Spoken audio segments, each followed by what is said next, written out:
Alors, la leçon du plus long confinement du début de l'humanité. Comme nous vivons dans un réel confinement, j'aimerais ce matin vous encourager à regarder à la leçon du plus long confinement du début de l'humanité que l'on retrouve dans le livre de Dieu.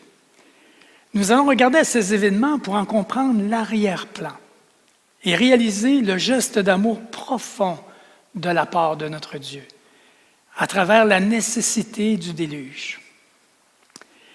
Ces vérités vont nous permettre d'apprécier la vie qui nous est accordée encore aujourd'hui, d'une part, mais aussi de réaliser les similarités avec notre temps. Jésus a rappelé cet événement en guise d'avertissement peu de temps avant qu'il soit crucifié.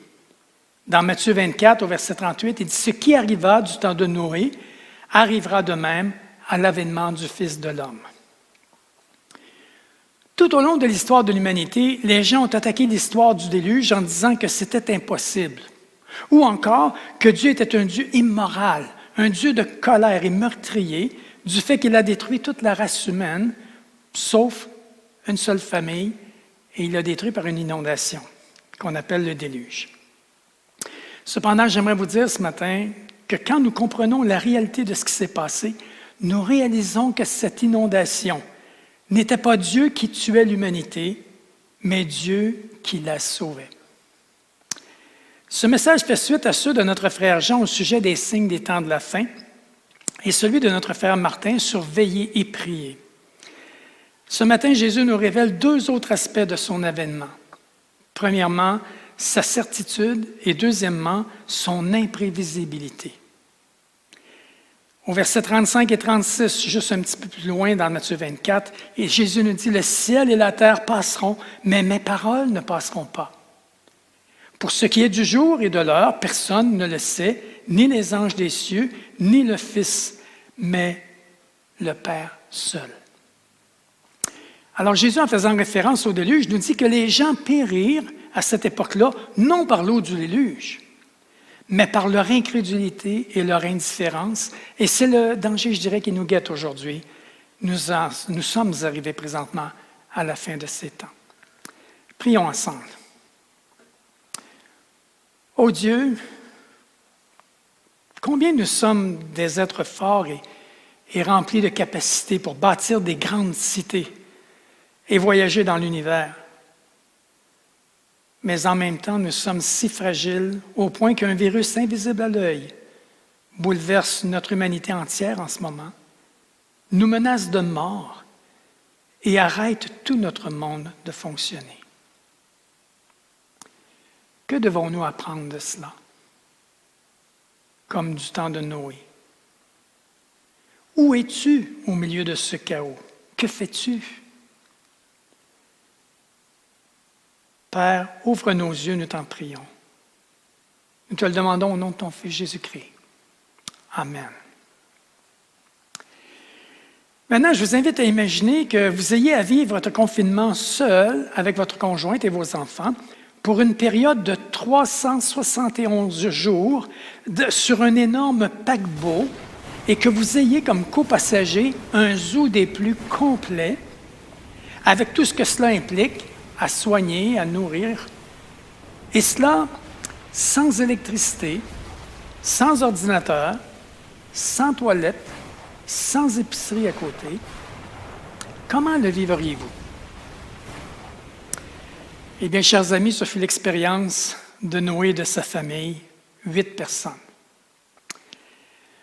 Un long et réel confinement, et des questions se posent par rapport au confinement. Premièrement, pourquoi? Est-ce bien nécessaire? Combien de temps? Qu'est-ce que cela va changer? C'est les questions qu'on se pose aujourd'hui avec notre propre confinement à cause du coronavirus. Alors, je nous invite à voyager avec moi dans le temps, dans les débuts de l'humanité, dans le livre de la Genèse. Le mot Genèse veut dire origine, le livre des origines, le début de la création. Les premiers versets de Genèse au chapitre 6 nous racontent la corruption morale qui sévissait dans le monde du temps de Noé. Dans les versets 5 et 6, c'est écrit « L'Éternel vit que la méchanceté des hommes était grande sur la terre et que toutes les pensées de leur cœur se portaient chaque jour uniquement vers le mal. l'Éternel se repentit d'avoir fait l'homme sur la terre et il fut affligé en son cœur. Autrement dit, ce n'était pas le plan de Dieu. Ce n'était pas ce que Dieu désirait pour sa création. Maintenant, la question qu'on peut se poser, qu'est-il arrivé à sa belle création pour en arriver à ce stade-là? On va reculer un petit peu. Dieu avait tout créé en 6 jours. On lit ça dans la Genèse 1 et 31. Et au verset 31, Dieu vit tout ce qu'il avait fait et voici, cela était très bon. Et cela incluait Adam et Ève, qui avaient été créés uniques à son image et à sa ressemblance. Tout était très bon, il faut retenir cela. Alors, comment se fait-il que tout s'est dégradé? Dieu avait mis un seul interdit dans le jardin, l'arbre de la connaissance du bien et du mal. Dans leur liberté, Dieu avait créé Adam et Ève libres. Adam et Ève ont choisi de rejeter l'autorité de Dieu en voulant devenir comme lui. Ils ont été séduits et ils ont décidé de pouvoir choisir de ce qui allait être bien et de ce qui allait être mal. Et de ce jour, le péché est entré dans le monde. L'Épître aux Romains, chapitre 5, verset 12, nous dit « Par le péché, la mort. Et qu'ainsi la mort s'est étendue sur tous les hommes parce que tous ont péché. Donc nous sommes tous atteints, tous contaminés de ce qu'on appelle le péché dans la Bible. Alors Dieu a chassé Adam et Ève du jardin d'Éden et les hommes ont commencé à se multiplier sur la terre jusqu'à ce qu'on arrive en Genèse 6, ce qu'on vient de lire au tout début, où le mal était devenu extrême et généralisé sur la terre.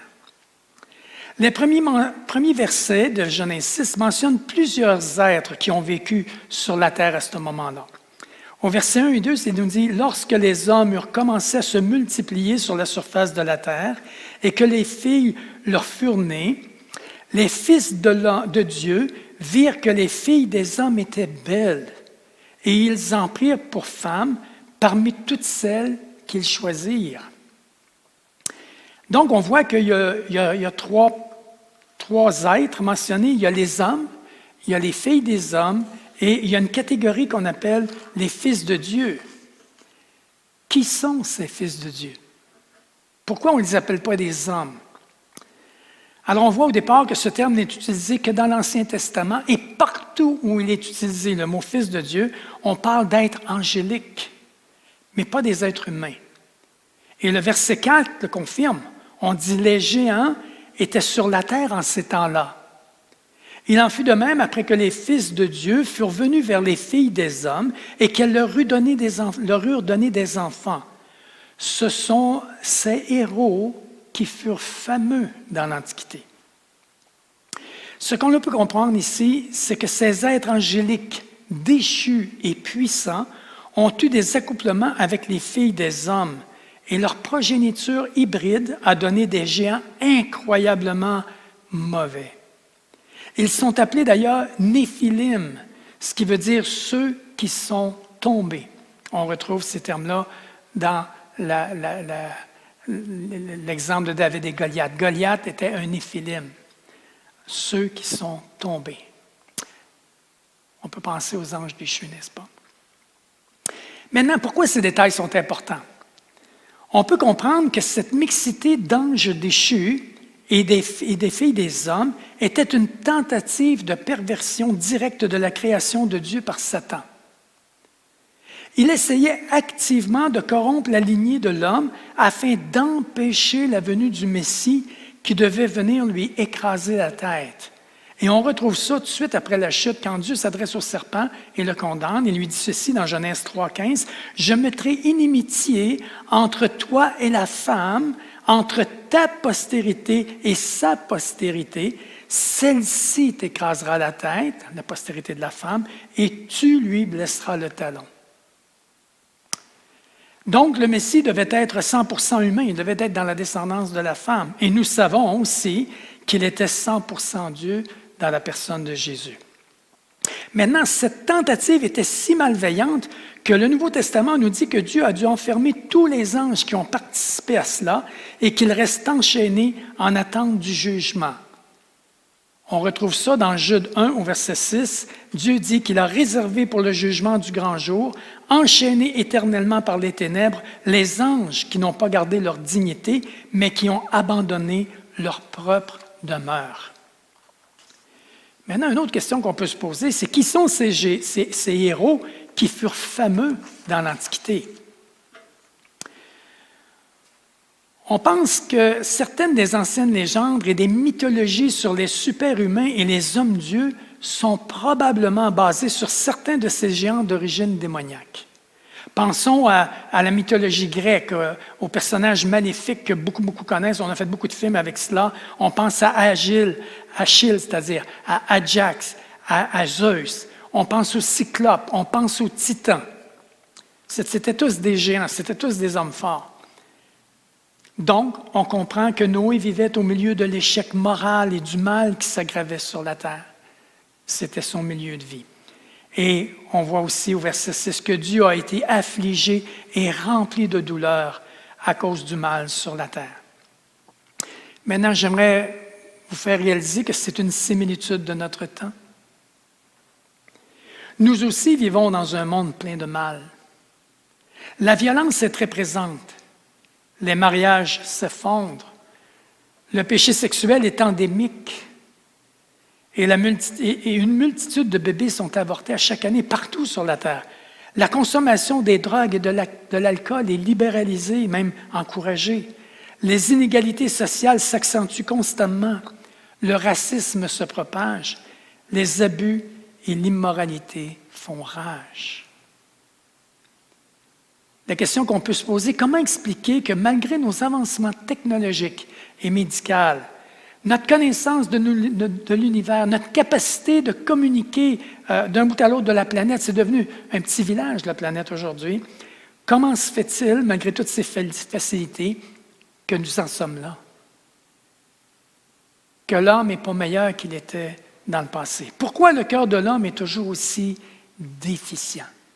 Il y a toujours autant de mal, de méchanceté en pensée comme en parole et en action. Si nous sommes honnêtes, c'est un constat d'échec, comme au temps de Noé. Nous ne pouvons bâtir notre paradis nous-mêmes. Comprenons ceci. Les péchés des hommes d'alors, du temps de Noé, tout comme les nôtres, attristent Dieu. Chers amis, ils attristent le cœur de Dieu. Et probablement Dieu pourrait se dire, je regrette d'avoir fait l'homme, quand il regarde tout ce qui se passe et comment nous fonctionnons. Ce n'était pas et ce n'est toujours pas le plan de Dieu pour sa création. Maintenant, souvent, notre tendance va être d'accuser Dieu de tous les maux. Quand j'annonce l'Évangile, souvent, je suis confronté à cela. Ou est-ce que les gens me disent, écoute, si Dieu existe, pourquoi permet-il toutes ces maladies, ces souffrances interminables, toute cette violence, ces enfants qui meurent de faim, tous ces désastres naturels? Chers amis, ce n'est pas Dieu qui est la cause de tout ce mal et ces injustices. C'est nous. Dieu, dans sa souveraineté, nous a créés libres. Ce sont les conséquences de nos propres choix qui créent ce chaos sur la terre encore aujourd'hui. Ce sont les effets du péché. Et le péché, c'est notre opposition à Dieu, notre rejet de Dieu. Il nous a créés, voulu, aimés, et nous a laissé le livre du fabricant, le livre d'instruction qui est la Bible, afin que nous sachions qui il est, qui nous sommes, et pourquoi il l'a fait? Une des lois de la nature créées par Dieu est que l'on récolte ce que l'on sème. Nous avons la liberté des choix, mais pas des conséquences. Si nous polluons, nous allons récolter toutes les contraintes de la pollution, la détérioration de l'air et de l'eau, etc. On récolte ce que l'on sème. Et je peux vous dire que l'histoire se répète. Depuis Noé, ça n'a pas changé. Pourtant, au temps de Noé, même au milieu de ces échecs moraux et du mal qui s'aggravaient, Dieu leur a donné 120 ans pour se repentir. On lit au verset 3. 3 de Genèse 6, « Alors l'Éternel dit, « Mon esprit ne restera pas toujours dans l'homme, car l'homme n'est que chair, et ses jours seront de 120 ans. »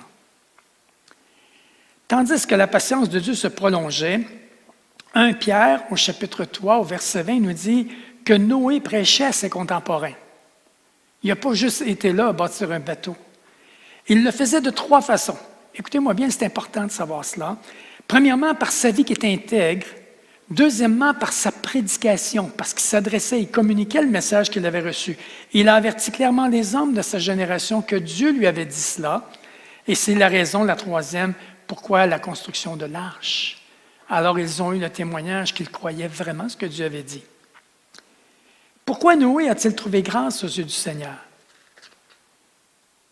Le verset 8 et 9 nous dit « Noé était un homme juste et intègre dans son temps. » Noé marchait avec Dieu. Présenter Noé comme juste et intègre ne signifie pas qu'il ne péchait jamais, mais qu'il aimait Dieu et cherchait à lui obéir. Au verset 13 et 14, « Alors Dieu dit à Noé, « La fin de toute chair est arrêtée devant moi, car ils ont rempli la terre de violence. Voici, je vais les détruire avec la terre. Fais-toi une arche de bois. » Et il a donné tous les détails de cela. Dieu a averti Noé de ses plans pour détruire la terre. Il lui a ordonné de construire une arche et en a donné des spécifications, puis a établi une alliance avec Noé. Dieu lui a ordonné d'amener 2 couples de toutes les créatures vivantes dans l'arche pour les garder en vie et d'approvisionner de la nourriture à manger pour tous. Et c'est dit au verset 21 que Noé, c'est-à-dire a obéi à tout ce que Dieu lui avait commandé.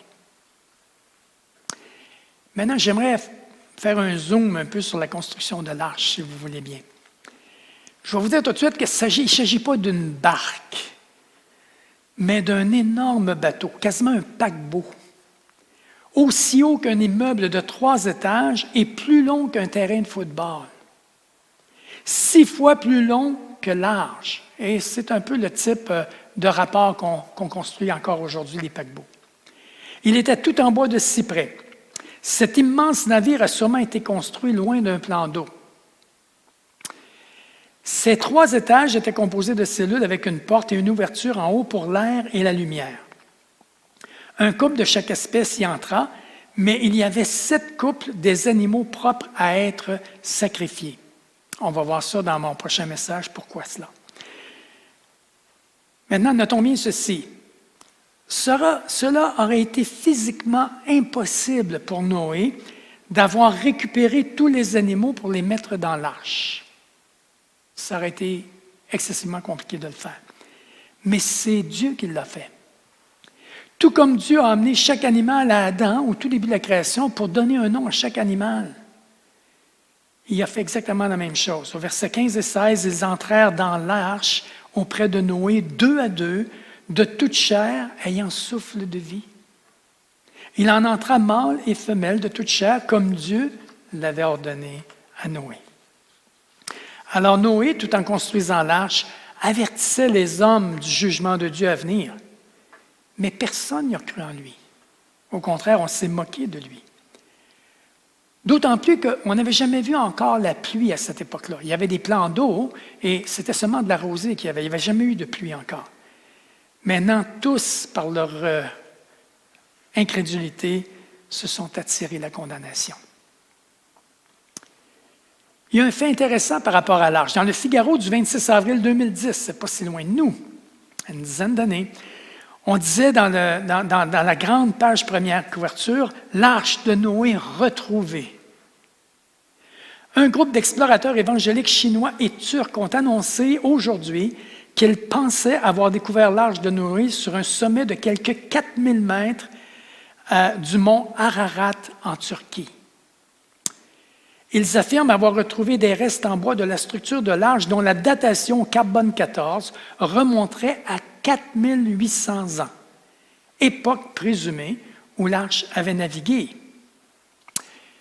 Et on était à 99,99 sûr que c'était l'arche. à cause des dimensions, plusieurs rapports, mais à cause de l'année des 4800 ans, où est-ce que oui, effectivement, quand on relève les générations, on peut voir qu'effectivement, c'était l'Arche de Noé. Et il y a une autre personne, un Arche de Noé qui a été construit à grandeur nature. On retrouve ça, ça a apparu d'ailleurs dans l'actualité du 15 septembre 2016, ça non plus, c'est pas loin de nous. C'est un frère qui s'appelle Ken Ham. Il possédait déjà un musée au Kentucky sur la création, le Creation Museum. Et si vous aviez allé au Kentucky, je vous dirais, ne manquez pas cela. Le travail de cet homme-là est relativement exceptionnel. Et il a choisi de faire la reproduction de l'arche grandeur nature et c'est devenu un centre d'exposition international. Alors, et là, quand on voit, vous allez le voir sur les photos, c'était un paquebot. Et tout ça était réaliste en passant. Souvent, les gens disent « ça n'a pas de bon sens, le nombre d'animaux ». On peut dire qu'on peut penser qu'il y avait entre 35 000 et 45 000, grosso modo, espèces animales sur le navire. Et c'est possible. D'ailleurs, c'est expliqué au point de vue comment ça pouvait fonctionner. Dans Genèse 7, au verset 1 à 4, on va un petit peu plus loin. Dieu informe Noé qu'il enverra de la pluie dans 7 jours et va inonder la terre et ordonne à Noé de prendre sa famille avec les différents animaux purs et impurs et d'entrer dans l'arche. Noé obéit et après les 7 jours, c'est écrit que l'Éternel ferma la porte sur lui. C'est Dieu qui a fermé la porte de l'arche. C'était la signification d'un point de non-retour et la perdition en même temps pour tous les hommes et les femmes qui s'étaient endurcis sur cette terre à l'époque. Alors les fenêtres du ciel s'ouvrent et il plut 40 jours et 40 nuits. Quand je lis ces textes-là, je suis surpris et frappé par le comportement de Noé pendant cette période prolongée où sa patience et sa foi sont à nouveau mises à l'épreuve. Noé s'est dit qu'il avait 600 ans quand il entra dans l'arche. Nous ne voyons en Noé ni affolement, ni hâte. Il avait accompli tout ce que l'Éternel lui avait ordonné. Et son attitude exprime comme son nom. Noé veut dire repos et tranquillité. Je crois que c'est l'attitude de cœur de ceux qui sont nés de nouveau, qui ont mis leur foi en Jésus et marchent avec Dieu sur une base quotidienne, comme Noé marchait avec Dieu. N'oublions pas ceci, Dieu avait donné au reste de l'humanité 120 années pour se repentir, et alors sa colère est tombée sur ceux qui ont choisi de rester dans leur péché. Verset 22-23 nous dit « Tout ce qui avait respiration, souffle de vie dans ses narines, et qui était sur la terre sèche, mourut.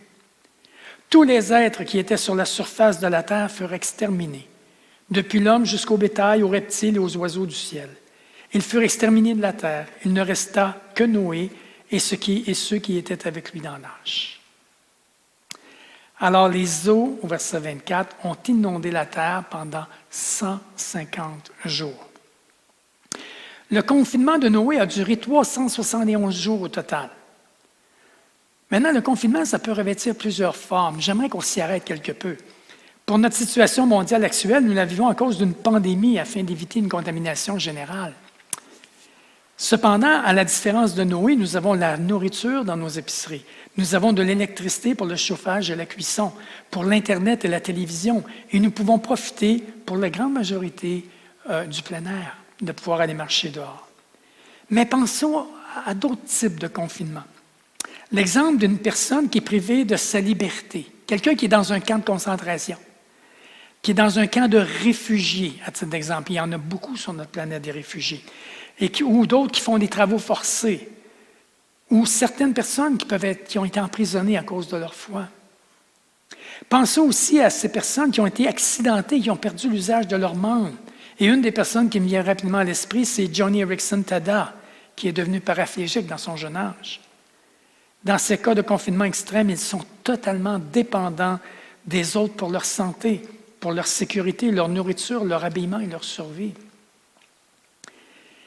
Maintenant, avez-vous remarqué une chose? Que dans un temps de confinement, beaucoup de choses, on réalise, sont éphémères. L'argent, le statut social, le travail, nos sorties. Tout cela ne vaut pas grand-chose en face d'une épidémie qui pourrait nous tuer. Ou devant une catastrophe naturelle, c'est la même chose. Plus rien n'a de valeur. C'est là que nos relations deviennent précieuses. C'est là qu'on remarque notre prochain, notre voisin. Même si on lui parle à distance de 2 mètres, on le voit un petit peu plus.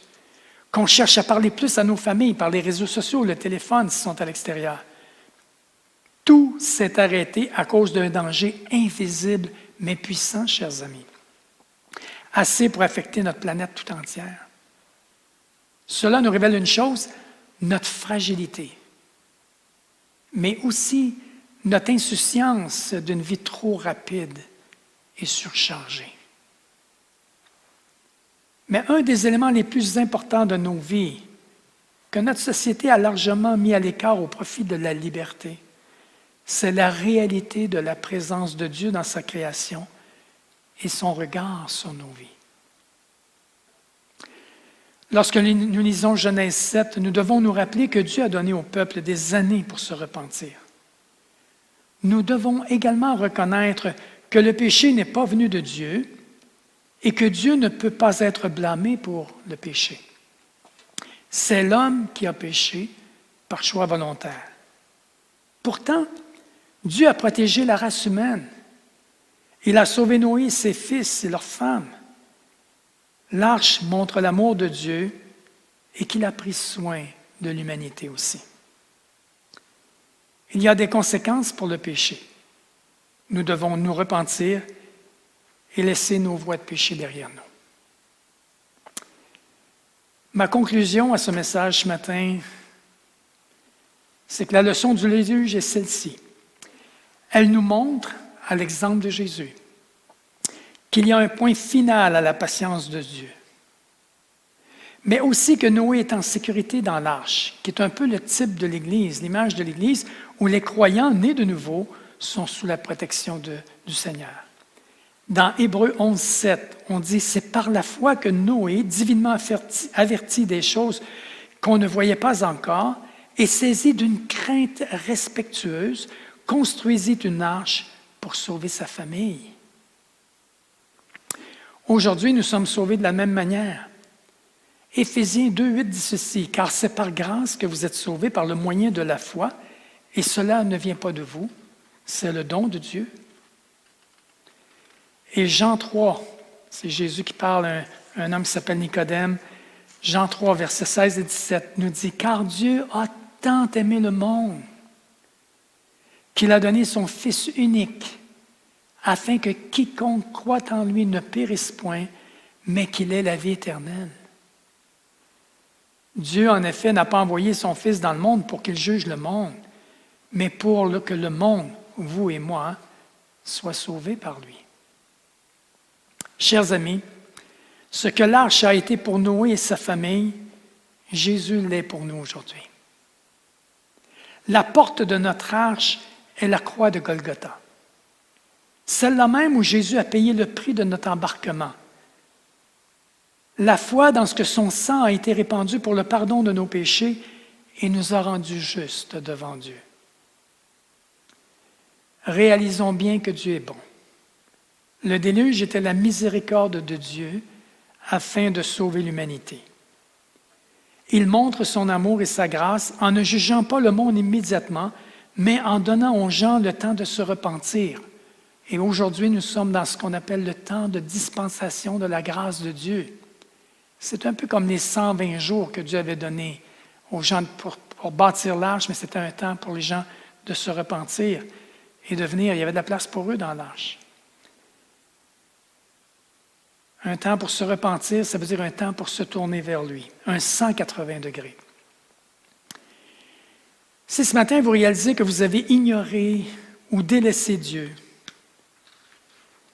que vous êtes honnêtement conscient de votre état de pécheur, que vous désirez être pardonné ce matin et recevoir le don de Dieu, la vie éternelle qui est en son Fils Jésus, je vous invite à faire cette prière avec moi.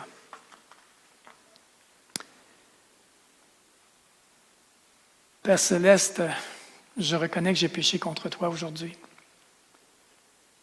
Je reconnais que j'ai été incrédule et insouciant. Et je veux t'en demander pardon.